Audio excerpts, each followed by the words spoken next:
കോട്ടയം നഗരസഭ 53-ാം വാർഡിൽ നിലവിലെ ചെയർപേഴ്സണെതിരെ മത്സരിക്കുന്ന വിമത സ്ഥാനാർത്ഥിയാണ് നമ്മളോടൊപ്പം നിൽക്കുന്നത്. വിമത സ്ഥാനാർത്ഥി എന്ന് പറഞ്ഞ് എന്നെ കളിയാക്കരുത്. ജനകീയ സ്ഥാനാർത്ഥിയാണ്. ജനങ്ങൾ നിർത്തിയേക്കുന്നത് തന്നെ. കഴിഞ്ഞ 10 വർഷമായിട്ട് ഇവിടെ യാതൊരു വികസനവും നടന്നിട്ടില്ല. ഇവിടെയുള്ള ജനങ്ങൾക്ക് എല്ലാവർക്കും അറിയാവുന്ന കാര്യമാണ്. അവരുടെ അഭ്യർത്ഥന കൊണ്ടാണ് ഞാനിങ്ങനെ നിൽക്കേണ്ട അവസരം ഉണ്ടായത്. അതാണ് ഏറ്റവും ഇതായിട്ട് പറയാനുള്ളത്.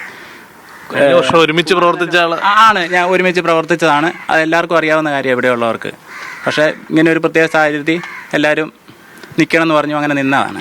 പാർട്ടിയുടെ ഭാഗത്തു നിന്നൊക്കെ സമ്മർദ്ദം ഉണ്ടായിരുന്നു. സ്ഥാനാർത്ഥിത്വം പിൻവലിക്കാൻ ഉണ്ടാവുമല്ലോ. അതുകൊണ്ടായി ഞാനെല്ലാം അതിനെയെല്ലാം അതിജീവിച്ച്. അല്ല പിന്നെ നമുക്ക് നാട്ടിലൊരു നിൽക്കാൻ മേലാത്ത അവസ്ഥ വരും. നമുക്കൊരു വിലയുണ്ട്. നമ്മളെ വിശ്വസിക്കുന്ന ജനങ്ങളുടെ മുമ്പിൽ നമ്മൾ ആ രീതിയിൽ തന്നെയാണ് കാര്യങ്ങൾ അവതരിപ്പിച്ചേക്കുന്നത്. അതുപോലെ തന്നെ നമ്മുടെ കുമാരനെല്ലൂർ പഞ്ചായത്തിൻ്റെ പഴയ പ്രസിഡൻറ്റ് PK നാരായണപിള്ള, അദ്ദേഹത്തിൻ്റെ കാലത്ത് ഒരുപാട് കാര്യങ്ങൾ ചെയ്തിട്ടുണ്ട്. 2 പാലം ഉണ്ടായിരുന്നു. കുമാരനെല്ലൂരിൽ നിന്ന് ഇങ്ങോട്ട് വരുമ്പം നമ്മുടെ ശാസ്താമ്പലത്തിന് അങ്ങോട്ടുള്ള ഭാഗത്തെ വടക്കേനാട് പാലം അദ്ദേഹത്തിൻ്റെ കാലത്ത് ഉണ്ടായത്.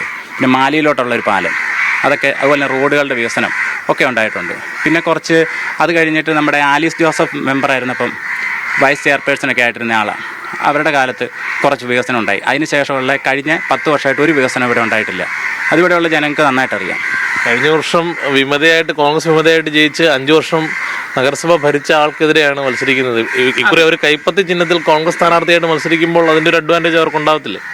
അത് ജനങ്ങൾ തന്നെ തീരുമാനിച്ചോളൂ. ഇപ്പോൾ ഞാൻ ഇവിടെ ഇത്രയും വീടുകൾ കയറിയപ്പോൾ തന്നെ അവരുടെ പൾസ് എനിക്ക് മനസ്സിലാക്കാൻ പറ്റിയിട്ടുണ്ട്. അതുകൊണ്ട് ഒരു പ്രശ്നവും എല്ലാവരും എൻ്റെ കൂടെ ഉണ്ട്. ഈ കോൺഗ്രസ് വോട്ടുകൾ ഭിന്നിച്ചു പോകുമല്ലോ 2 സ്ഥാനാർത്ഥികൾ വരുമ്പോൾ. അപ്പോൾ എതിർ സ്ഥാനാർത്ഥികൾക്ക് അതൊരു അനുകൂല ഘടകമാകില്ലേ? ഇല്ല, ഒരിക്കലും ഇല്ല. അത് ജനങ്ങൾക്കറിയാം. അത് 9-ാം തീയതി അവരത് കാണിച്ചു കൊടുക്കും. അതുകൊണ്ട് ഒരു കുഴപ്പമില്ല. എല്ലാം സന്തോഷത്തോടെ പോകുന്നു. മറ്റാരുടെ ഞാൻ കുറ്റം പറയാൻ ആഗ്രഹിക്കുന്നില്ല. ജയിച്ചു വന്നാൽ ആരെയാ പിന്തുണയ്ക്കുക? അത് പിന്നീടുള്ള കാര്യമല്ലേ. അത് ഞാൻ പിന്നീട് അറിയിക്കാം. ഓക്കെ, ശരി. എന്തായാലും തികഞ്ഞ ആത്മവിശ്വാസത്തിലാണ് പ്രേം ജോസ് കൂലമറ്റം. അദ്ദേഹത്തിൻ്റെ വിമതനെന്ന് വിളിക്കുന്നത് പോലും അദ്ദേഹം താല്പര്യപ്പെടുന്നില്ല. എന്തായാലും തികഞ്ഞ വിജയപ്രതീക്ഷയാണ് അദ്ദേഹം പങ്കുവെക്കുന്നത്. കോട്ടയത്തു നിന്നും ജോസി ബാബു, മീഡിയ 1.